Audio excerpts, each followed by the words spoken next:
terhutang budi kerana doa adalah perisai yang terakhir. Kita dah berusaha sebaik yang mungkin dan akhirnya kita berserah kepada Allah Subhanahu Wa Taala.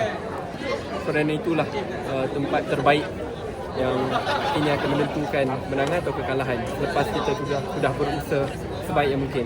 So, kepada sahabat-sahabat, keluarga yang datang, terima kasih.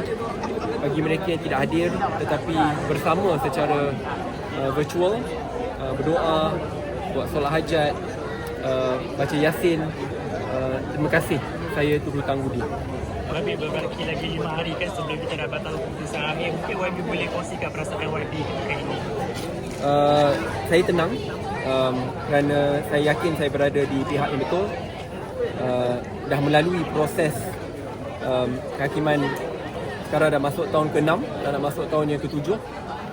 Saya tidak pernah menangguhkan kes ini, tidak pernah mohon kes ini digugurkan, tidak pernah merayu menggunakan saluran politik walaupun boleh, kerana saya yakin saya berada di pihak yang benar. Saya juga ingin menghantar isyarat yang jelas kepada anak muda di luar sana bila berhadapan dengan masalah, jangan gentar, jangan takut.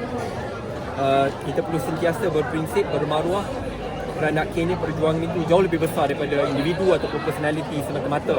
Dalam terma agamanya adalah kulil haq walau kana murrah. Berkatalah benar walaupun kebenaran itu pahit.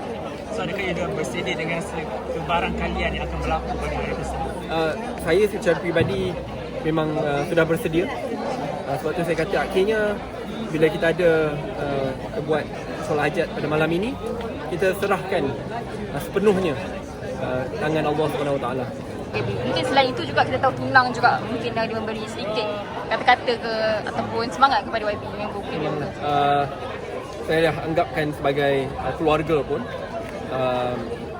bagi tunang Bella dan anak-anaknya yang memberikan keceriaan yang luar biasa, kebahagiaan yang luar biasa juga, dan ketenangan yang luar biasa walaupun kadang-kadang emosi itu seperti taufan, dipuk taufan.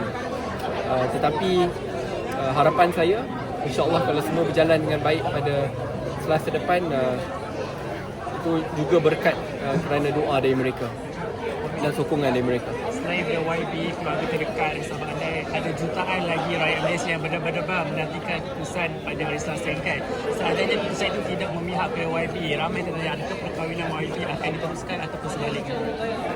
Sebab tu sukar untuk saya komen berkenaan situasi A atau B yang akan berlaku. Lebih baik kita nantikan, tetapi yakinlah dan letaklah kepercayaan dengan Allah SWT. Apabila kita sudah berusaha, kita yakin kita di pihak yang benar, insya-Allah semua akan berjalan dengan baik.